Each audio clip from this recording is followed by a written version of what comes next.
नमस्कार, जय हिंद, जय भारत, जय सारथी एकता, जय ड्राइवर महासंघ। मैं हूं शिवपाल साहू, मध्य प्रदेश ड्राइवर महासंघ संगरौली जिला से। आप सभी मित्र भाइयों का एक छोटा भाई। और मैं अभी अपने सभी मित्र भाइयों को और अपने माननीय गृह मंत्री अमित शाह जी को छोटा सा संदेश लगाना चाहता हूं। मेरे दोस्तों, आप सब लोग साथ सहयोग दीजिएगा ताकि हमारी बात गृह मंत्री तक पहुंचे।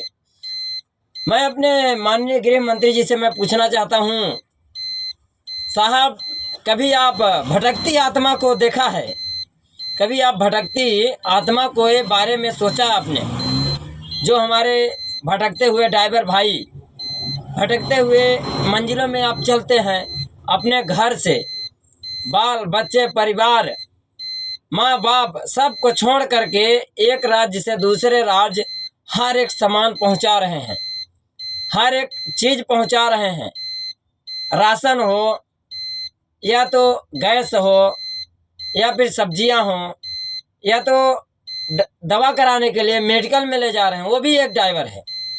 तो साहब, हम नहीं जानते कि आपको ऐसा क्यों इतना बड़ा निर्णय लेना पड़ा, आपको क्यों ऐसा नियम बनाना पड़ा कि हमारे ड्राइवरों के प्रति आपने एक भी नहीं सोचा।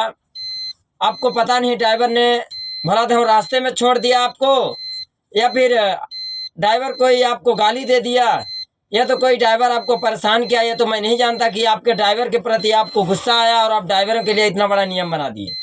ये तो साहब मैं नहीं जानता हूँ, आप ही जानेंगे कि आप किस कारण बस इतना बड़ा नियम बना दिए आप ड्राइवरों के प्रति।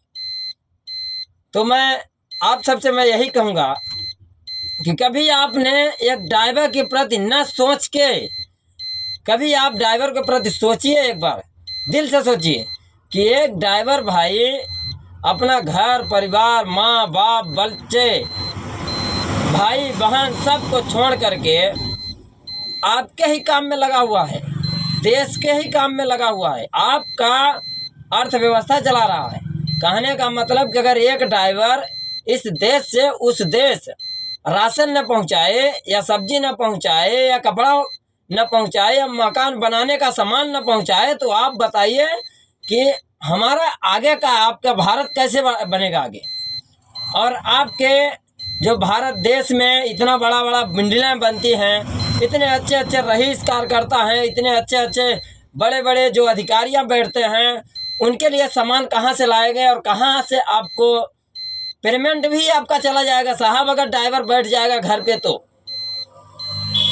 मैं ज़्यादा कुछ नहीं बोलूँगा, मैं बस इतना ही बोलना चाहता हूँ कि साहब, कभी आप भटकती आत्मा के भी बारे में सोचिए।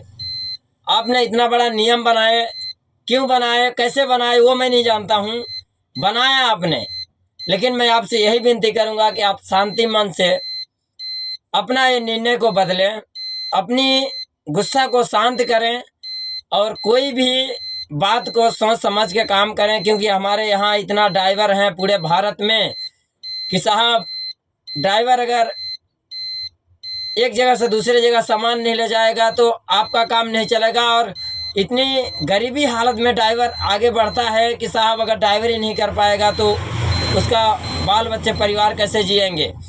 ऐसे ऐसे माँ बाप हैं जो पिताजी हमारे दिन भर ऑटो चलाते हैं, रिक्शा चलाते हैं, शाम को ले जाके 2 रोटी अपने बाल बच्चे परिवार को खिलाते हैं।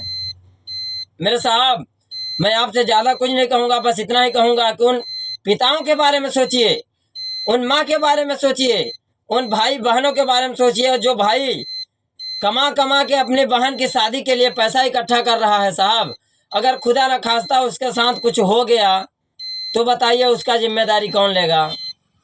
आप तो इतना बड़ा नियम बना दिए हैं, 10 साल के लिए सज़ा और 7 लाख जुर्माना। साहब, अगर हमको 7 लाख रुपए आप दे देंगे तो हम 2 बहन की शादी कर लेंगे, हमारे जो घर पर हैं। अब मैं कैसे आपको बताऊं कि हमारे पास कितनी बड़ी गरीबी है। न हमारे पास रहने के लिए घर है, न हमारे पास कोई लाइट है हमारे गांव में, न हमारे यहाँ नेटवर्क पड़ता है। हम लोग व्यापार करके एक ट्रक चला के हम लोग जी खा रहे थे, अपना बाल बच्चा परिवार जिया रहे थे, आगे बढ़ा रहे थे। पता नहीं साहब आपको किसके ऊपर गुस्सा आ गया कि आप इतना बड़ा निर्णय ले लिए ड्राइवरों के प्रति, भगवान ही जाने आपको कौन सा आक्रोश आ गया साहब। मैं आपसे विनती यही करूंगा, हमारे सभी साथियों से विनती यही करूंगा कि साहब ध्यान दीजिए आप ड्राइवरों के प्रति, इतना बड़ा निर्णय या इतना बड़ा नियम न बनाया जाए, हमारे ड्राइवर को इतना बड़ा सज़ा न दी जाए। हमारे ड्राइवर इतना बुरा नहीं है जितना आप सोचते हैं। जय हिंद, जय भारत, जय सारथी एकता, जय ड्राइवर महासंघ।